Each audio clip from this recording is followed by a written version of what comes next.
예수님께서 스스로를 칭하셨던 나는 무엇이다 에고 에이미 두 번째 말씀, 나는 세상의 빛이다 라는 말씀을 나누려고 합니다. 어둠은 하나님께서 별도로 창조하신 것이 아닙니다. 하나님께서 창조하신 빛이 없는 상태가 어둠입니다. 하나님이 죽음을 일부러 만들지 않으셨습니다. 하나님께서는 생명을 창조하셨습니다. 생명이 없는 상태가 죽음입니다. 피조세계가 창조주 하나님을 떠날 때 나타나는 증상은 빛을 잃어버리고 어둠이 그를 지배하는 것입니다. 어둠 가운데 머무는 것입니다. 생명의 근원에서 끊어지면 하나님의 생기를 잃어버리게 됩니다. 생명력이 소멸됩니다. 그리고 완전한 죽음에 이르게 되는 것입니다. 생명을 완전히 잃어버린 상태를 죽음이라고 말을 합니다. 그리고 그 죽음에 이르도록 생명력을 잃어가는 과정을 우리는 고통이라고 말합니다. 여러분, 세상에는 고통이 있고 죽음이 있다는 것은 불교를 비롯한 모든 철학자들과 종교가 다 말을 합니다. 분명한 증상은 누구나 경험해서 알아볼 수 있습니다. 문제는 그것을 해결할 길을 알지 못한다는 데 있는 겁니다. 오늘 본문에서 예수님께서는 자신을 생명의 빛이라고 말씀하십니다. 그런데 이 빛은 그냥 물리적인 빛이 아니고 생명의 빛이다라고 분명히 부연 설명을 하셨습니다. 그러니 이 빛은 생명과 연결되어지는 것입니다.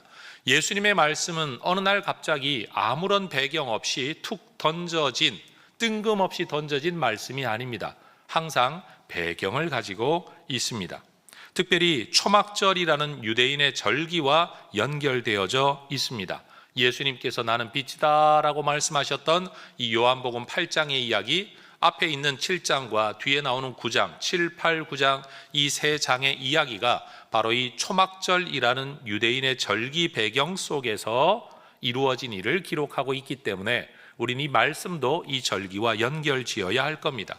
그리고 성경 앞뒤에 기록되어져 있는 이 상황 속에서 예수님이 이 말씀을 하셨기 때문에 그 상황에는 무슨 일이 벌어졌는가를 우리는 또한 살펴보아야 할 것입니다. 그리고 이 모든 이야기의 마지막 9장에 넘어가면 예수님께서 날 때부터 앞을 보지 못했던 사람을 고치시는 이야기가 등장하는데, 이건 어쩌다가 만난 사람 고쳐주신 이야기가 아니라 앞에 있었던 7장과 8장의 이야기에 대한 해답으로 이 사건이 벌어졌다는 관점으로 이 이야기를 볼 때 우리는 예수님의 말씀을 온전하게 이해할 수 있게 될 것입니다. 자, 여러분, 제가 우리 부교육자들에게 요즘 탄식하고 있습니다. 내가 설교를 잘못 정했어. 주제를 잘못 정하고 이 주제 접근법을 내가 잘못 정한 것 같아. 그냥 쉽게 한 단락을 설교하면 좀 쉽게 이해가 될 텐데 이걸 너무 내가 신학적으로 성경 배경 전체를 꿰뚫으면서 접근을 하다가 보니까 우리 교인들도 힘들고 나도 지금 힘들어 죽겠다. 여러분, 한 주 안에 책을 읽으면서 읽은 책을 여러분 정리하는 게, 여러분 최소 500 몇 페이지에서 1000페이지까지를 읽으면서 정리를 한다는 게 거의 논문 쓰는 기분으로 제가 지금 설교를 준비하고 있는데 방송실은 지금 죽어나고 있습니다.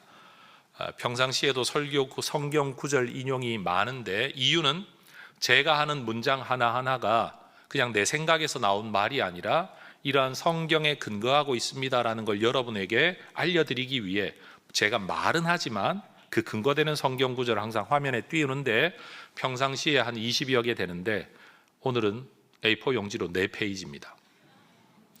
그러니까 방송실은 지금 이거 버튼 누르기에 아주 그냥 힘들 거예요. 여러분들도 오늘 눈이 좀 복잡하실 겁니다만, 여러분 다시 말씀드립니다. 제가 하는 문장 하나하나가 그냥 하는 말이 아니라 이러한 성경 구절에 근거하고 있습니다 라는 것으로 보여드리는 성경을 눈으로 잘 보시면서 저의 말을 잘 따라오시면서 오늘 말씀, 예수님의 말씀이 여러분에게 더 잘 깨달아질 수 있기를 바랍니다. 자, 첫 번째 주제입니다. 예수님께서 자신을 빛이다 라고 하신 가르침은 초막절이라는 유대의 절기와 연결되어 있습니다. 예수님께서 자신을 일컬어 생명의 떡이다 라고 말씀하셨던 오병이어 사건과 연결되어졌던 이 말씀은 유월절이라는 절기를 배경으로 하고 있었다라고 지난주에 말씀을 드렸습니다. 예수님께서 자신이 누구다라는 사실을 명료하게 드러내면 사람들이 예수님을 더 잘 믿을 것 같은데, 아주 희한하게도 예수님께서 자신을 명료하게 드러내실수록 사람들의 적대감은 점점 높아지고 있었습니다. 이건 비유컨대 이런 겁니다. 여러분이 마음에 하고 싶지 않은 마음을 가지고 있는데 제가 애둘러 이런 거 하시면 좋겠습니다 라고 말하면 그냥 조금 불편한 걸로 지나가는데, 목사님이 좀 더 센 말로, 분명한 말로 하셔야 합니다, 해야만 됩니다 라고 말을 하면 여러분은 점점 더 불편해질 겁니다. 다시 말해 예수님의 계시가 분명해지면 사람들이 예수님을 더 잘 알고 믿을 것 같은데, 믿으려고 하지 않는 사람들의 마음속에는 계시가 확고하고 분명하고 많아지면 많아질수록 예수님에 대하여 더 큰 반발감과 배척의 마음을 가지게 되었다라는 겁니다. 더군다나 이 본문의 전후 상황을 가만히 들여다보면 이제는 아예 드러내놓고 예수님을 잡거나 죽이겠다고 이런 분위기가 만들어지고 있었습니다. 그런 유월절과 절기를 지키다가 약 6개월의 시간이 흘러 초막절이라는 절기가 다가왔습니다. 요한복음 7장 2절은 시작하면서부터 지금부터의 기록은 바로 이 절기를 배경으로 하고 있다라는 것을 우리에게 알려줍니다. 요한복음 7장, 8장, 9장의 이야기는 이 초막절을 배경으로 하고 있습니다.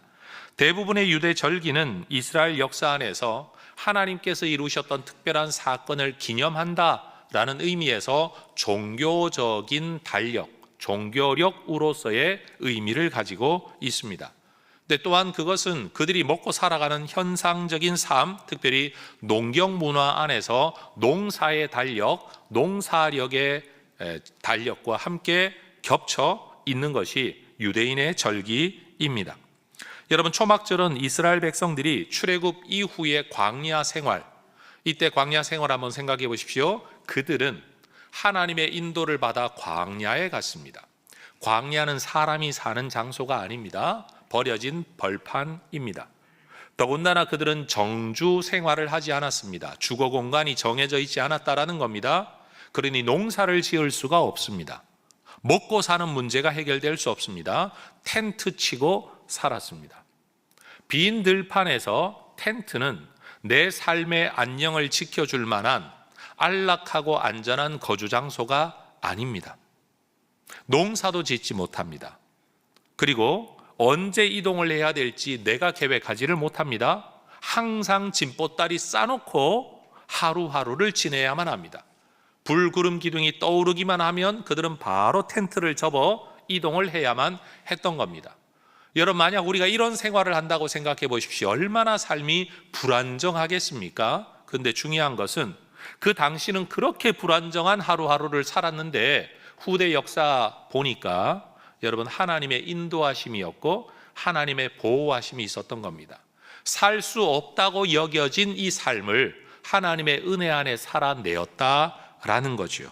그러니 여러분, 이 초막절이라는 절기는 뭔가 하면 바로 이런 불안정한 광야 생활 속에서도 하나님이 우리를 지키셨다, 그리고 인도하셨다라는 것을 기념하는 절기인 겁니다.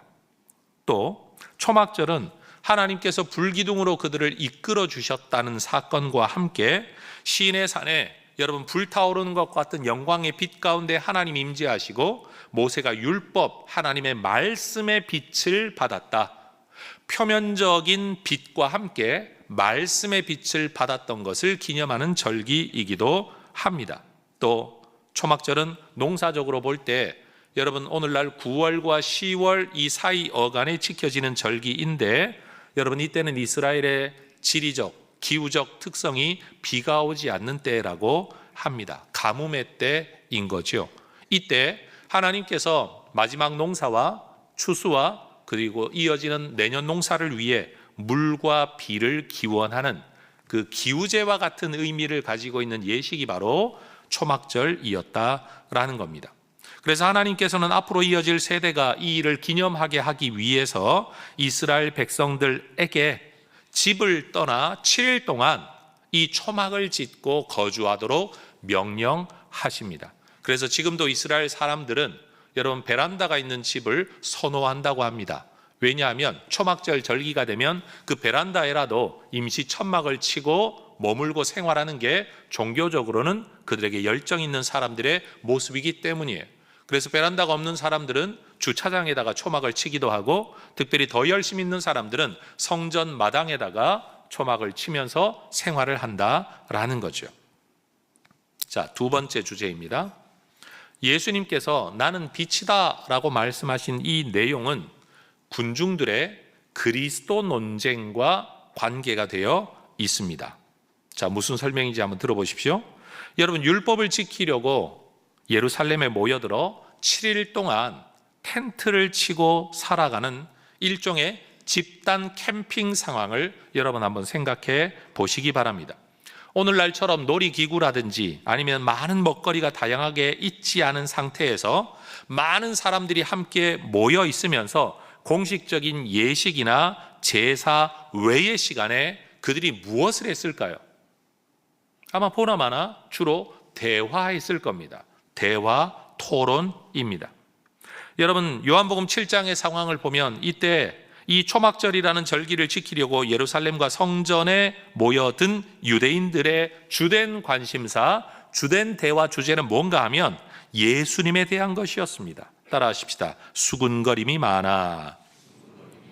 여러분, 이건 많은 사람들이 이 주제로 이야기를 했다라는 겁니다. 예수님을 두고 사람들이 말합니다. 어떤 사람은 좋은 사람이라고 말을 하고 어떤 사람은 무리를 미혹하게 하는 사람이라는 이야기가 그들의 모여든 초막절 절기를 지키려고 모여든 사람들이 초막절의 예식이나 제사 외의 시간에 주로 나누었던 대화가 바로 예수님에 대한 주제였다라는 겁니다.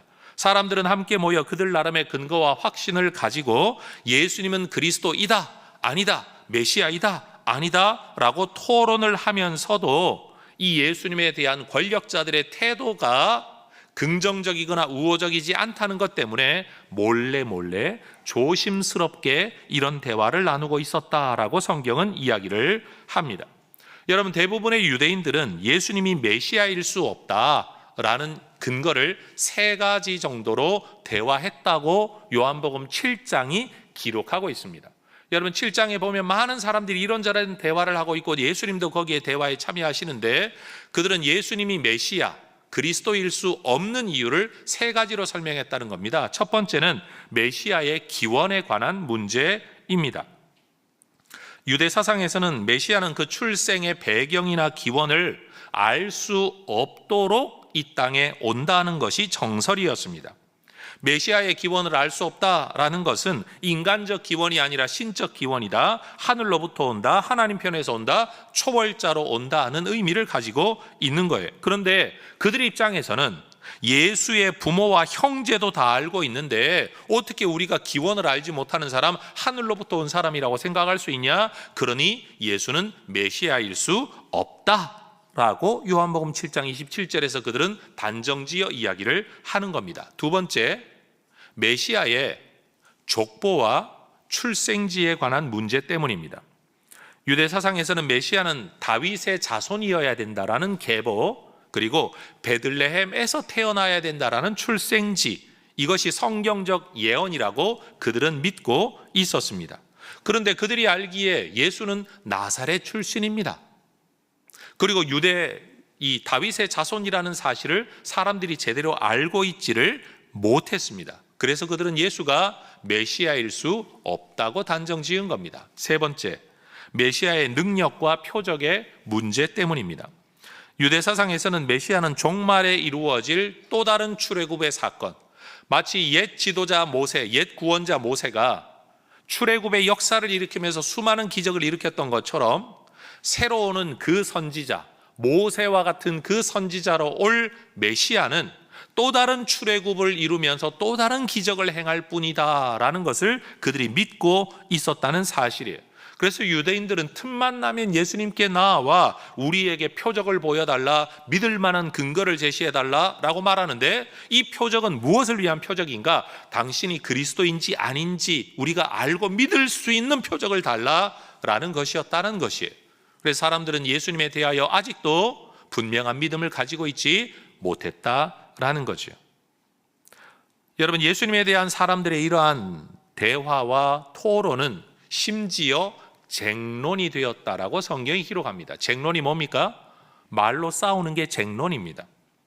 여러분, 사람들은 그저 의견을 나누는 정도로 끝난 게 아니라 말로 싸울 정도로 이르게 되었으니 여러분, 이것은 사회 혼란의 큰 요인이 되고 있는 겁니다. 세상 권력까지도 쥐고 있었던 종교 지도자들은 이러한 예수를 사회 혼란의 주동자로 간주하고 그를 체포하려고 합니다. 그런데 여러분, 사람들은 성경이 말씀하는 바 메시아에 대한 예언은 너무나도 분명히 알고 있었는데 사실 그들은 알고 있다고 생각했던 예수님에 대하여서는 제대로 알고 있지를 못했습니다. 다시 말해 그들이 믿을 수 없다고 여겼던 이 세 가지 근거가 사실은 예수님을 믿어야만 될 세 가지 근거였다라는 겁니다. 첫 번째, 예수님의 기원 문제죠. 그들은 예수님의 부모도 알고 있고 형제도 알고 있다라고 여겼지만 실제로 그들은 예수님이 어디로부터 오신 분인지를 알지 못했습니다. 요한은 이 요한복음을 시작하면서부터 예수님은 태초에 하나님과 같이 계셨던 분, 요한복음 1장 1절이에요. 3절에서 2절 3절에서도 이어지는 것처럼 태초에 하나님과 같이 계신 분일 뿐만 아니라 만물을 창조하신 분이라고 예수님을 이야기합니다. 그들은 예수님께서 성령으로 말미암아 잉태된 분이심을 알지 못했습니다. 마태복음 1장 20절. 그들은 예수님께서 천사의 계시로 알려진 것처럼 하나님의 아들이라고 일컬음 받을 분이라는 것도 알지 못했습니다. 누가복음 1장 35절. 그들은 예수님께서 성령께서 직접 계시하시면서 이는 내 아들, 내 기뻐하는 자다라고 말씀하셨던 것을 알지 못했습니다. 누가복음 3장 22절. 여러분, 유대 사상에서는 아들이라는 말은 아버지의 계승자이다라는 표면적 의미와 함께 곧 계승자이기 때문에 언젠가 그 자리를 대신할 자가 아들이잖아요. 결국은 아들이다라는 말을 할 때는 곧 그 존재와 동일하게 여겨요. 그래서 예수님을 하나님의 아들이라고 성경이 말할 때마다 이건 어떤 의미가 있는가? 곧 하나님이시다라는 의미를 가지고 있다라는 거죠. 이러한 예수님께서 아버지 하나님의 보내심을 받아 하늘로부터 이 세상에 인간으로 오셨다는 것이 예수님의 자기 증언이에요. 다시 말하면 사람들은 예수님의 기원을 알고 있으니 못 믿겠다라고 말하지만 더 정확하게는 그들은 예수님의 기원을 알지 못하고 있었다. 알게 되면 믿는 게 마땅하다라고 예수님이 말씀하시는 겁니다. 두 번째, 여러분, 예수님의 족보와 출신지의 문제이죠. 사람들은 예수님을 갈릴리 나사렛 출신이라고 알고 있었지만 예수님은 베들레헴에서 태어나셨습니다. 실제로 예수님의 부모는 나사렛 사람입니다. 여러분, 동네 사람입니다. 갈릴리 사람입니다. 그런데 놀라운 건 세상 권력자가 여러분 더 많은 세금을 거두어 드리고 또는 전쟁에서의 사람의 동원을 위해서 또 다른 통치의 유익을 위해서 호적을 하게 명령을 하고 그 당시 어쩔 수 없이 요셉도 만삭의 마리아를 데리고 호적을 하기 위해 베들레헴으로 올라갔다가 거기서 예수님이 출생하게 되는 겁니다. 세상의 권력자가 세상을 움직입니다. 그러나 여러분, 세상의 권력자는 자기 머리로 자기 일을 하지만 우리 하나님께서는 하나님의 말씀을 이루시기 위해 그 사건, 그 세상의 권력자마저도 사용하십니다. 여러분, 예수님의 출생지는 물론 부모의 거주지, 나중에 거기에 또 다른 살아가는 것도 다 그 갈릴리 땅이 맞지만 실제로 예수님이 태어난 곳은 베들레헴입니다.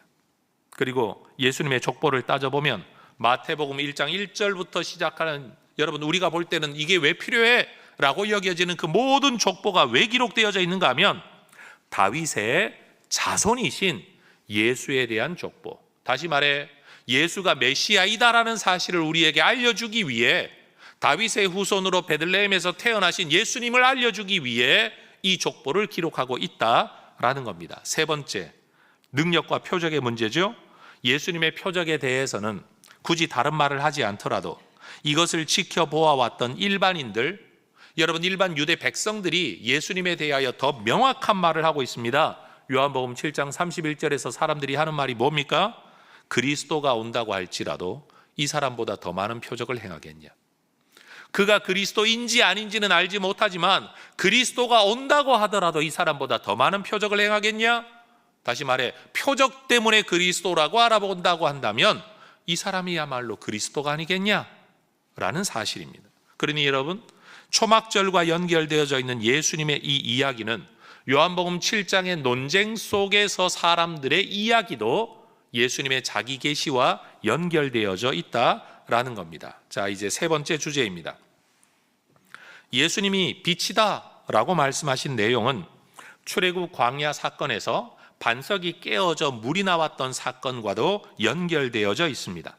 여러분, 초막절 절기에는 이런 예식 순서가 있었다고 합니다. 여러분, 이 초막절이 일주일 동안 진행되는데 매일 아침마다 제사장들은 주전자를 들고 실로암이라는 연못으로만 가야 합니다.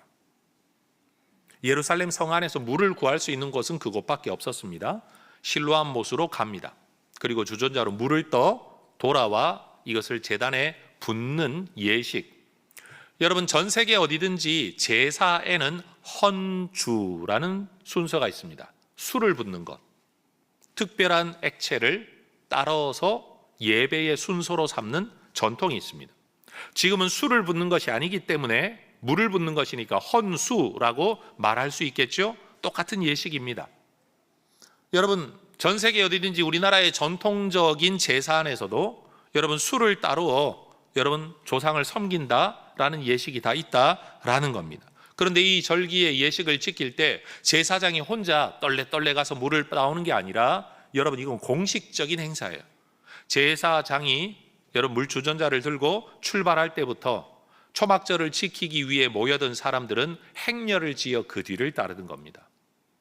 그리고 물을 뜨고 돌아올 때 여러분 나팔 소리와 함께 그들은 행렬을 짓습니다. 그리고 그들은 찬송을 하고 노래를 부르는데 여러분 어떤 성경 구절에 근거한 노래를 불렀냐? 이사야 12장 3절에 근거한 말씀의 노래라는 거죠. 너희가 기쁨으로 구원의 우물들에서 물을 기를 것이다. 물을 길러 오기는 오는데 이 물은 그냥 물이 아닙니다. 술 한 잔 붓겠다고 떠오는 물이 아니라는 겁니다. 구원의 우물에서 구원의 물을 떠서 구원을 바라보며 하나님 앞에 바쳐드리는 바로 이 예식이었다라는 겁니다. 여러분, 이것은 출애굽 과정에서 하나님께서 반석을 깨뜨려 물을 공급해 주신 그 일을 기념합니다. 여러분, 땅에서 솟아나는 물이야 우물이라고 말할 수 있지만 여러분 돌이 깨어져서 거기서 물이 나온다는 건 누구도 상상할 수 없는 일이었습니다. 하나님의 특별한 구원이죠. 더군다나 광야를 이동하며 다녀야 할 사람들에게 물이 없다라는 건 곧 죽음을 의미하는데 이 죽음에서부터 하나님이 구원의 물, 생명의 물을 공급하셨던 사건을 기념하는 것입니다. 또 이 초막절 절기에는 스가랴라는 선지자의 글을 읽는 전통이 있었다고 합니다. 특별히 스가랴서를 읽는 중에 핵심되는 구절이 뭐냐? 스가랴 14장 8절 생수가 예루살렘에서부터 솟아나서 동해와 서해로 흘러간다. 여러분, 이건 예루살렘으로부터 나오는 구원이 전 세계로 퍼져갈 것에 대한 예언의 말씀인 겁니다. 물로 상징되어지는 구원이 전 세계로 퍼져나갈 것에 대한 말씀을 그들이 읽으면서 초막절 절기를 보냈다는 사실이에요. 더군다나 이 물 개념 속에는 에스겔서에 나오는 전통적인 예언의 말씀이 있죠. 에스겔서 47장 1절을 보면 여러분 성전 문 지방 밑에서 물이 솟아나와 여러분 동쪽으로 흐르다가 전 세계로 흘러나갑니다. 여러분, 하나님으로부터 이르는 구원이 전 세계로 흘러나갈 것에 대한 예언을 에스겔 선지자도 했었다라는 겁니다. 그런데 여러분, 이 물 에스겔서 47장 9절을 보면 이 물이 이르는 곳마다 생물이 살아납니다. 바닷물도 살아납니다. 생명체가 살아납니다. 그들이 다시 말해 스가랴서의 말씀과 에스겔서의 말씀, 이런 말씀들, 특별히 출애굽의 사건을 기념하며 이런 말씀들을 읽으며 이들이 물을 떠다가 하나님께 바칠 때는 결국 뭐냐? 하나님, 우리에게도 이런 구원이 필요합니다. 구원을 주십시오라는 종교적 의미가 담겨 있을 뿐만 아니라 특별히 농경 문화 속에 있었던 이스라엘 땅에서도 올 한 해도 하나님이 먹을 것을 주시고 물을 주시고 비를 주셔서 우리가 농사를 지은 것처럼 새해에도 하나님 이런 물을 우리에게 이른 비와 늦은 비를 주셔서 적절한 물과 비를 주셔서 우리를 살려주십시오라는 일종의 기우제와 같은 역할을 했던 게 초막절 절기라는 사실입니다. 여러분, 이렇게 매일 아침마다 물을 떠오는 이 일을 하고 있는 사람들 앞에서 예수님께서 요한복음 7장 37절과 38절에서 말씀하십니다. 화면 보고 같이 읽어볼까요? 누구든지 목마르거든 내게로 와서 마시라. 나를 믿는 자는 성경의 이름과 같이 그 배에서 생수의 강이 흘러나오리라.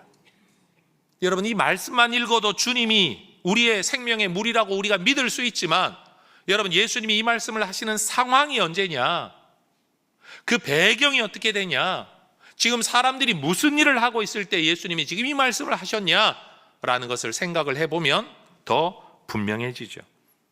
여러분, 우리가 책으로 된 희곡집을 읽는다라고 한번 상상해 보십시다. 희곡집 안에는 누군가의 대사가 다 기록되어 있습니다. 여러분, 거기 주변 배경이 되는 무대의 어떤 것들도 기록되어 있을 겁니다. 심지어 바람이 분다, 소리가 들린다, 아니면 빛이 있다 없다, 깜깜하다 어둡다, 별의별 이야기가 거기 다 기록되어져 있겠죠. 우리는 그런 것들을 상상하면서, 글로 된 것들을 상상하면서 그 상황을 이해합니다.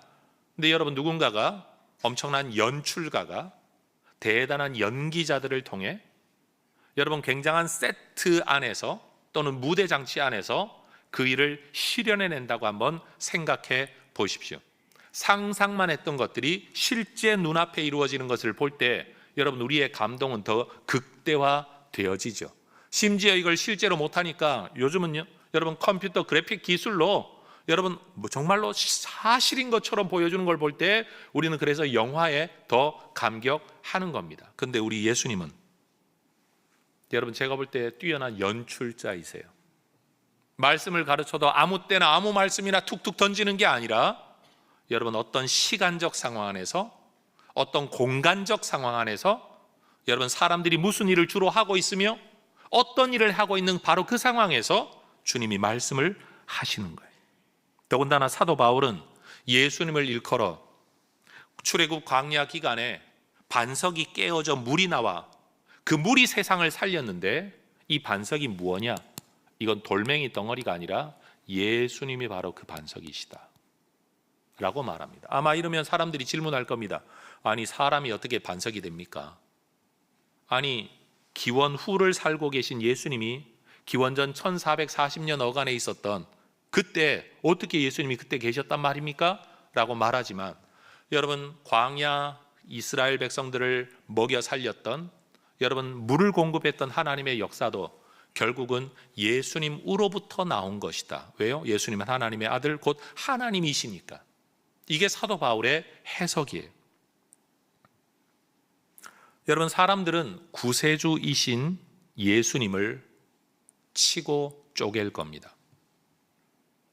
구약의 모세 지도자가 반석을 쳐 반석을 깨뜨려 거기서 물이 나왔던 것처럼 여러분, 예수님 시대의 또 다른 지도자들은 예수님을 치고 쪼갤 겁니다. 그런데 거기서 흘러나오는 물이 세상을 살릴 것입니다. 요한, 바로 이 기록을 하고 있는 요한이 요한복음 안에서 예수님께서 십자가에 달리셨을 때 창에 찔리심으로 그의 몸에서 물과 피가 흘러나왔다는 것을 기록하는 이유가 뭘까요? 굳이 그것은 객관적인 사실일 뿐만 아니라 바로 예수님의 깨어진 몸에서 나오는 피, 그 물이 바로 우리의 구원이 되고 속죄가 된다는 것을 이야기하기 위한 신학적 의미가 담겨 있는 기록이라는 사실입니다. 여러분, 예수님에게서 흘러나오는 생명의 물만이 세상을 구원하고 치유하고 살립니다. 예수님은 생명의 물을 흘려보내는 새롭고 완전한 성전이십니다. 이 성전 대신 예수님에게서 흘러나오는 물만이 우리를 인생의 저주에서 건져내십니다. 요한복음을 기록했던 이 요한이 요한계시록이라는 또 다른 글을 썼습니다. 그가 쓴 묵시록이라서 요한의 계시록이라고 이야기를 합니다. 거기 보면 그는 환상 가운데 천국에 대한 모습을 보죠. 요한계시록 22장 1절과 2절을 보면 거기에도 하나님과 및 어린 양의 보좌로부터 흘러나오는 생명의 물, 생명의 강이 있다. 그게 길 가운데로 흐른다. 이 길이 어떤 길입니까? 천국길, 생명길입니다. 여러분, 천국을 천국되게 하고 생명을 생명되게 하는, 천국을 천국되게 하는 본질은 우리 주님에게 있다는 사실입니다.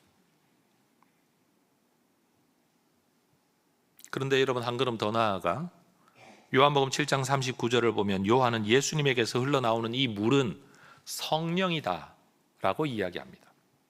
다시 설명합니다. 잘 들으십시오. 광야 기간 죽을 수밖에 없는 이스라엘 백성들에게 물을 먹이시기 위해 깨어져 물이 나왔던 그 반석은 누구라고요? 예수님이시라고요. 예수님이 깨뜨려 나오는 그 물은 누구라고요? 성령이라는 거예요. 역으로 거슬러 올라가면 이스라엘 백성들이 광야에서 먹고 살 수 있었던 은혜의 근거는 성령이시라는 이야기를 하고 있는 겁니다. 구약의 선지자 에스겔도 우리를 구원하는 생명의 물에 대한 예언을 했었는데, 그는 36장에서 이 물이 어떤 물이라고 말을 합니까? 영, 새 영, 곧 하나님의 영, 성령이라고 이미 예언을 했었습니다. 여러분, 성경은 이러한 이미지와 심상들이 여러분 성경에 계속 흘러내려져 왔습니다. 성경을 제대로 알지 못하니 어느 날 갑자기 예수가 태어나 이 땅에 왔다가 자기가 구세주인 것처럼 처신하다가 뛰어난 종교 지도자가 되어서 기독교가 만들어졌고, 기독교인들이 만들어낸 구원의 이야기가 조작된 이야기가 오늘 기독교인들이 믿고 있는 거라고 말을 하고 있지만, 여러분, 성경은 절대로 그렇게 가볍지 않습니다. 무식하게 만들어낸 종교 이야기가 아니라는 겁니다. 예수 그리스도로부터 보냄받은 하나님의 영이신 성령만이 생명의 물이십니다. 메마른 곳에는 생명력이 약화되죠. 물이 없으면 죽음에 이를 수밖에 없습니다. 이게 인류의 현실입니다. 물이 있어야 생명이 유지됩니다. 생명이 살아납니다. 생명이 풍성하게 됩니다. 생명이 열매를 또한 맺습니다. 마찬가지입니다. 영적 진리도 그러합니다. 성령만이 우리를 살아나게 합니다. 성령만이 우리를 유지시킵니다. 성령만이 우리를 풍성하게 합니다. 죽음의 세상에 성령이 임함으로 세상에 생명이 소성되게 되는 겁니다. 그리고 이 성령은 예수님을 믿는 자에게만 주어집니다. 우리 인생에 이러한 생명의 물이 충만하게 임하기를 원한다면 우리는 예수님을 믿어야만 합니다. 에베소서 1장 13절이 말하는 것처럼 예수를 믿는 자에게만 성령이 도장 찍히듯이 주어져 이 생명의 성령이 우리를 살리는 겁니다. 자, 네 번째 주제입니다. 예수님께서 빛이다 라고 하시는 이 말씀은 구약의 불기둥 사건과 연결되어 있습니다. 다시 말해 빛 사건과 연결되어 있다는 겁니다. 여러분, 초막절 기간은 추분 때 어간이라고 합니다. 추분이 뭡니까? 낮과 밤의 길이가 같은 때가 추분입니다. 추분이 지나고 나면, 여러분, 추분이 지나고 나면 이제는 어둠의 길이가 더 깊어집니다. 길어집니다. 이러한 절기적 특성을 담아내기 위해 초막절 절기에는 빛에 대한 여러 요소들이 작용했다고 합니다. 여러분, 미시나라는 유대인들의 기록은 성경은 아니지만, 여러분, 이 성경을 지키기 위한 그들만의 전통과 문화를 기록한 책이 미시나입니다. 이 미시나라는 책에 초막절에 대하여 이런 기록이 남아있다고 합니다. 제가 읽어보겠습니다. 초막절 절기의 첫날이 끝나갈 때 사람들은 여인들의 뜰로 내려갔다. 여인들의 뜰은 이런 겁니다. 성전이 있으면 가장 바깥쪽에 이방인의 뜰이 있습니다. 이방인들도 드나들 수 있는 공간, 그 이상은 못 들어갑니다. 그 다음 문을 열고 올라가면 여인들의 뜰이 나옵니다. 여인들은 거기까지만 들어갈 수 있습니다. 그리고 성전 뜰이 나옵니다. 거기는 남자들만 들어갈 수 있습니다. 그리고 여러분, 성막 안은 제사장만 들어갈 수 있는 단계가 있는 구분입니다. 바로 이 두 번째 뜰, 여인의 뜰. 이 여인의 뜰에는 황금 등대들이 있었는데 등대들 각각에 4개의 황금 주발 그릇들이 놓여 있었으며 그 곁에 사다리들이 있었다. 제사장 계열의 4명의 젊은이들이 그들의 손에 기름 종지를 들고 주발마다 그 기름을 채웠다. 심지는 제사장들이 입던 바지나 앞치마, 이게 낡아서 떨어지면 그걸로 기름 등잔에 심지로 만들었다라는 겁니다. 이 장소로부터 나오는 빛에 의해 예루살렘 뜰이 밝혀지지 않는 곳이 한 군데도 없었다. 경건한 사람들과 그 의로운 행실이 잘 알려진 사람들이 무리들 앞에서 손에 횃불을 들고 춤을 추었으며 그들 앞에서 노래와 찬양을 불렀다. 이게 여러분 초막절에 대한 묘사라는 거예요. 초막절에 그럼 왜 이런 빛에 대한 축제가 벌어지고 있느냐? 우리가 알다시피 창세기 1장 3절이 말하는 것처럼 빛은 하나님에 의하여 첫 창조된 사실입니다. 원래부터 있었던 게 아닙니다. 하나님이 만드신 것입니다. 그리고 하나님은 불기둥이라는 빛으로 광야 기간 동안 이스라엘 백성을 인도하셨습니다. 또 출애굽기 14장 홍해바다 앞에서의 사건을 보면 하나님은 이스라엘 백성들을 멸하려고 찾아오는 바로의 병거 부대로부터 이스라엘 백성을 구원하시기 위해 여러분 마치 이쪽에는 빛만 있는데 이쪽에는 어둠만 있는 현상을 연출하시는데 저는 이게 상상이 되지 않습니다. 왜냐하면 빛과 어둠이라는 것은 여러분 어느 정도 밝고 어느 정도 어두운 단계, 이게 여러분 그라데이션으로 완전히 밝아지고 완전히 어두워지는 거지 빛과 어두움이 물건 나누듯이 앞면과 뒷면이 존재하지는 않아요. 근데 놀라운 사실은 빛 되신 하나님, 빛을 만드신 하나님이 이스라엘 백성들에게는 광야에 밝은 빛을 주셨는데 이스라엘 백성을 죽이기 위해 쫓아오는 바로의 애국 군대에게는 깜깜함을 주셔서 도무지 행진할 수 없도록 만드셨다라고 성경이 이야기해요. 그러니까 여러분 이 빛은 하나님의 구원의 빛이고 하나님의 생명의 빛이 되는 것이죠. 그래서 이스라엘 백성들은 전통적으로 시편 27편이 말하는 것처럼 하나님은 나의 빛이다 라는 표현으로 찬양하고 노래하기를 즐겨한 겁니다. 이 빛이라는 말 속에 담겨있는 의미가 그렇게 단순한 게 아니라 굉장히 복잡하고 여러분 생명의 의미를 담고 있다는 거죠. 특별히 시편 119편 105절을 보면 이스라엘 백성들은 하나님의 말씀을 일컬어 내 인생길의 빛이라고 또한 고백하는 겁니다. 그런데 여러분 요한복음 8장 20절을 보면 요한이 지금 예수님의 사역을 기록하면서 이때 예수님께서 말씀하고 계신 장소가 어딘가를 굳이 특정합니다. 어디라고요? 헌금함 앞에서. 저는 성경을 읽을 때마다 이게 왜 필요하지? 지금 뭐 돈에 대한 이야기를 말씀하고 계시지도 않는데, 그런데 여러분 이 헌금함이 어디에 있었냐면 여인들의 뜰에 있었다는 것 사실입니다. 결국 예수님이 지금 어디에 계시느냐? 여인들의 뜰에 계시다는 사실이에요. 그 여인들의 뜰에 뭐가 있었다고요? 황금 등대, 그 위에 주발들, 그리고 켜진 밝은 불빛, 그리고 그 앞에서 사람들이 뭐하고 있었다고요? 횃불을 들고 찬양하며 춤추며 노래하고 있었다는 사실이에요. 이 밝은 빛으로부터 어느 곳 하나 비추어지지 않는 곳이 없었다라고 묘사하는 그 장소에 예수님이 계신 겁니다. 그 자리에서 예수님이 하시는 말씀이 뭡니까? 요한복음 8장 12절이에요. 같이 읽으십시다. 나는 세상의 빛이니 나를 따르는 자는 어둠에 다니지 아니하고 생명의 빛을 얻으리라. 우리 주님은 엄청난 연출자이십니다. 이때 예수님은 부정관사를 사용해서 많은 빛 가운데 하나의 빛이라고 말씀하신 게 아니라 정관사, 바로 그 빛, 유일한 빛이라고 말씀하십니다. 물리적인 어두움은 물리적인 빛을 가지고 밝힐 수 있습니다. 그러나 예수님이 말씀하시는 빛은 여러분 물리적인 빛을 말하는 게 아닙니다. 옛날 횃불보다요 요즘 LED 등이 훨씬 더 밝죠.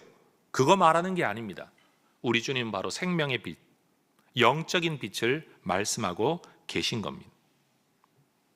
여러분 요한복음 1장 4절이 말하는 것처럼 예수님은 빛의 담지자, 빛을 가지고 계신 그분이십니다. 세례 요한이 증언하라고 했던 주제, 요한복음을 통해 증언하라고 했던 주제가 뭐냐? 바로 예수님이 빛이라는 사실입니다. 따라하십시다. 참빛. 머리 빗는 참빛 아닙니다. 여러분, 진짜 빛, 여러분, 하나님께서 그 빛을 세상에 보내셨습니다. 그런데 요한복음 1장 5절이 말하는 것처럼 사람들은 예수님을 빛으로 알아보지 못합니다. 왜 그랬을까요? 3장 19절이 말하는 것처럼 사람들이 예수님을 빛으로 받아들이지 않는 이유는 그 예수님 앞에 설 때 자기들이 어둠에 있다는 사실이 드러나기 때문입니다. 예수님의 말이 맞다고 이야기하려면 내가 틀렸다라는 말을 할 수 있는 용기가 있어야 되는데 어떤 종교 지도자들도 그 용기가 없었습니다. 어둠에 머물기를 원하는 사람들은 빛을 미워합니다. 그러나 진정으로 어둠에서 벗어나기를 원하는 사람들은 그 빛 되신 주님께로 나아올 것입니다. 예수님은 우리 모두가 빛으로 나아오기를 촉구하고 계십니다. 그런데 여러분, 우리는 질문합니다. 아니, 빛으로 나아가야 되는데 어떻게 나아가야 됩니까? 이제는 물리적인 예수님이 계시지 않는데, 아니 예수님이 빛이라고 하면 예수님께로 가면 되는데 이 땅에 계시지 않는 예수님, 그 빛 대신 예수님께 우리가 어떻게 나아가야 됩니까? 요한복음 12장 36절에서 예수님은 분명히 말씀하십니다. 따라하십시다. 빛을 믿으라. 다시요. 빛을 믿으라. 예수님을 믿으라는 사실입니다. 자, 다섯 번째 주제입니다. 지금까지 행하셨던 7장과 8장의 예수님의 모든 가르침이 9장에서 시각장애인을 고치는 사건과 연결되어 있습니다. 그 많은 논쟁들에 대하여 예수님의 말씀이 실제로 어떻게 구현되는가를 보여주는 거예요. 예수님께서 태어날 때부터 시력을 상실한 한 사람과 마주합니다. 따라하십시다. 날 때부터. 다시요. 날 때부터. 여러분, 사고로 시력을 잃은 사람은요, 뭔가 단어를 떠올리면 옛날에 보았던 이미지를 기억을 해낼 수 있습니다. 근데 날 때부터 앞을 보지 못하는 사람은 어떤 단어를 말을 해도 상상할 수가 없습니다. 그려지지 않습니다. 뭐라고 설명을 아무리 해도 내가 본 게 없기 때문에 여러분, 그건 설명이 되어지지 않는 겁니다. 날 때부터. 날 때부터 앞을 보지 못하는 이 사람은 사실 태생적으로 죄인인 우리를 상징하는 인물이죠. 우리는 날 때부터 하나님을 보지 못했던 사람, 본 적이 없는 사람이라 하나님을 이야기하면 개념적으로 무슨 말을 해서 내 나름의 그림을 다 그릴 수는 있을런지 몰라도 진짜 하나님을 그려내지 못합니다. 세상의 모든 종교가 진짜 하나님을 그려내지 못하는 이유는 뭐냐? 우리 모두가 날 때부터 하나님을 보지 못했던 사람이기 때문에 그렇습니다. 그리고 그 삶이 전부인 줄 압니다. 그렇게 살 수밖에 없습니다. 인생은 원래 그런 것이다 라고 생각합니다. 무슨 말을 하더라도 내 머릿속에 그려지는 것이 전부이고 그게 실체라고 여기며 살아가는 것, 그게 바로 태어날 때부터 앞을 보지 못하는 사람의 현실인 것처럼 우리의 현실인 겁니다. 그런데 희한하게도 예수님은 이 사람을 고치실 때 여러분, 말씀으로만 고치시고 원격으로도 진료하시잖아요. 가라, 나았다. 그럼 가보면 나아 있잖아요. 그런 예수님이신데 희한하게 이 사람에게 진흙을 이겨 눈에 바르고는 실로암에 가서 씻으라고 하십니다. 왜?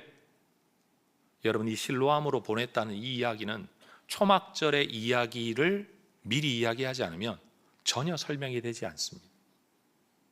기쁨으로 구원의 우물에서 물을 길어오는 그 말씀을 암송하고 찬양하면서 초막절을 지키던 사람들에게, 그러나 그 행렬에 동참하지 못하는 이 날 때부터 앞을 보지 못하는 사람에게 네가 실로암에 가서 씻으라는 겁니다.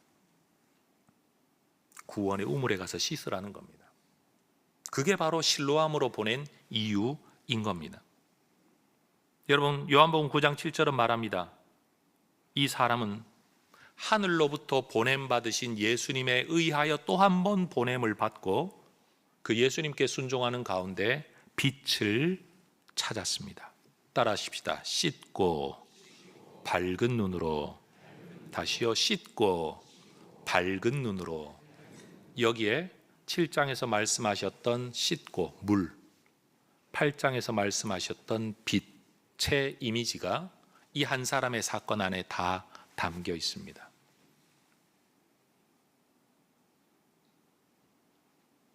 예수님 안에서 물과 빛을 함께 경험한 이 사람, 처음에는 예수님이 그저 한 명의 선지자인 줄 압니다. 왜냐하면 자기가 자라나 사는 동안에 기적을 일으키는 사람은 그냥 선지자 정도일 거라는 어떤 교육 때문이었겠죠. 그런데 예수님과 더 많은 대화를 나누다가 그는 9장 33절로 넘어가면 예수님이 하나님께로부터 오신 분이라는 확신을 가지게 됩니다. 더 나아가 9장 38절에 이르게 되면 그분을 그리스도라고 믿게 됩니다. 생명의 물에 씻김을 받고 생명의 빛을 만난 사람은 그리스도를 알아봅니다. 예수님을 알아보게 된다는 겁니다. 어둠이 전부인 줄 알았던 사람에게 예수로 말미암아 빛이 주어졌습니다. 보지 못하던 것을 보게 된 겁니다. 알지 못하던 것을 알게 된 겁니다. 그리고 이 사람은 이 사건을 통해 육체의 빛만 찾은 게 아니라 영적인 빛도 찾게 된 거죠. 빛이신 예수님에게서 흘러나온 생명의 물이신 성령의 능력을 통해 이 사람이 육체만이 아니라 영적인 생명까지 얻게 된 겁니다. 생명력이 다시 살아난 거죠. 소성케 된 겁니다.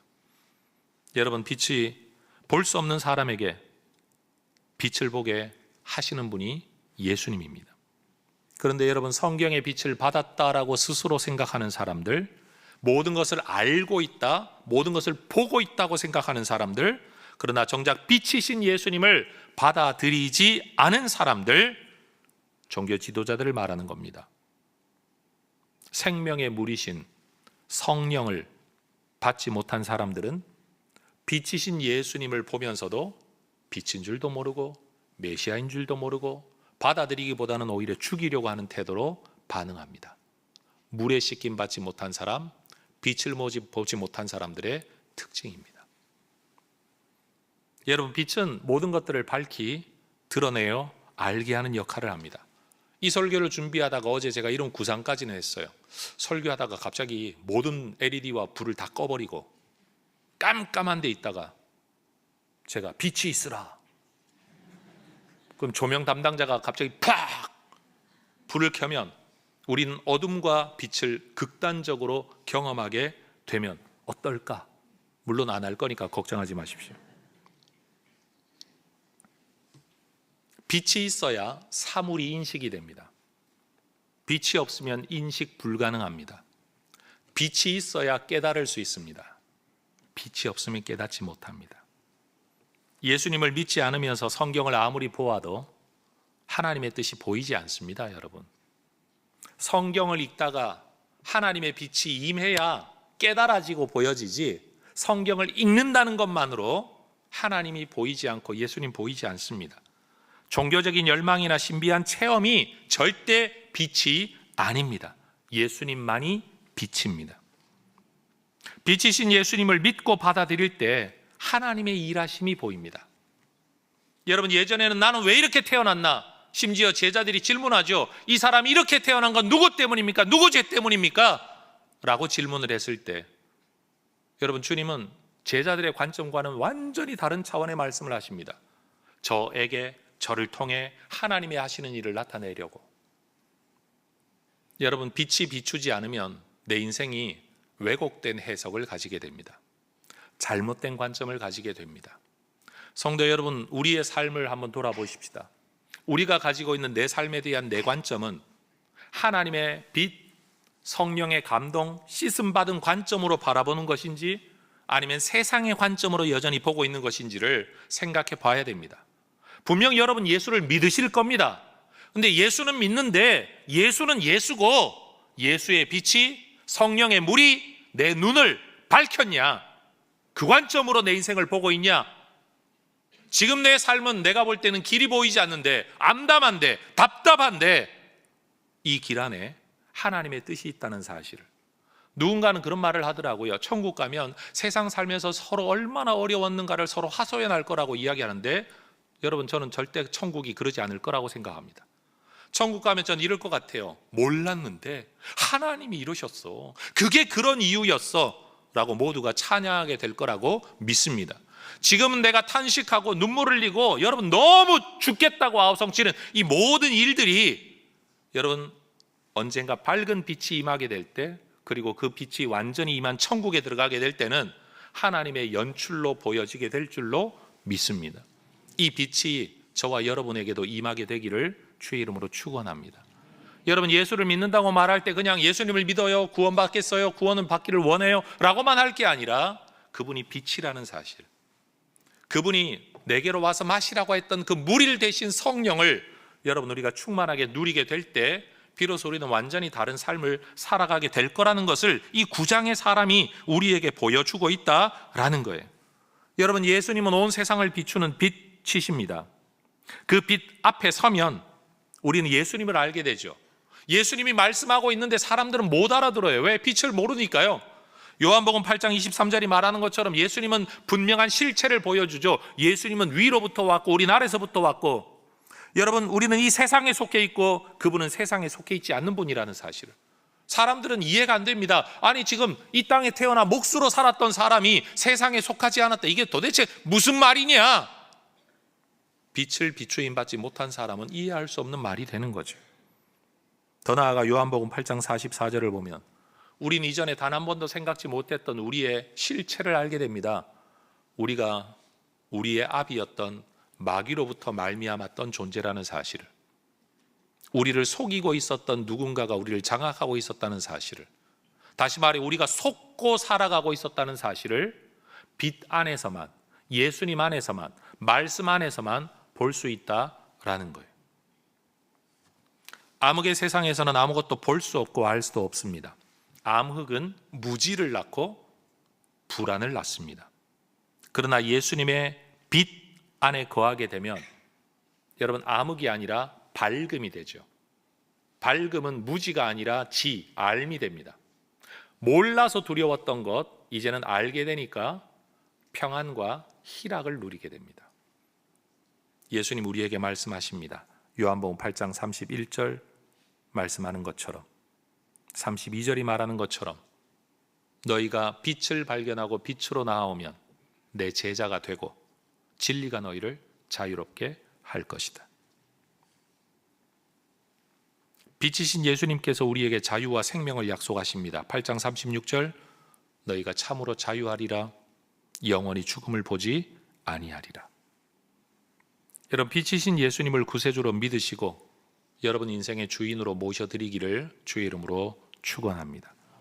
요한이 이런 이야기를 1장에서부터 계속 써왔던 빛에 대한 이야기를 특별히 초막절이라는 절기 앞에서 6장, 7장, 7장, 8장, 9장에서 집중적으로 이야기하면서 왜 예수님은 굳이 이 타이밍에서 이 사람을 이렇게 고치시나, 그것도 실로암으로 보내시나, 그리고 그와 이런 대화를 나누시나, 이 모든 이야기가 의도된 연출인 거죠. 무엇을 위해서요?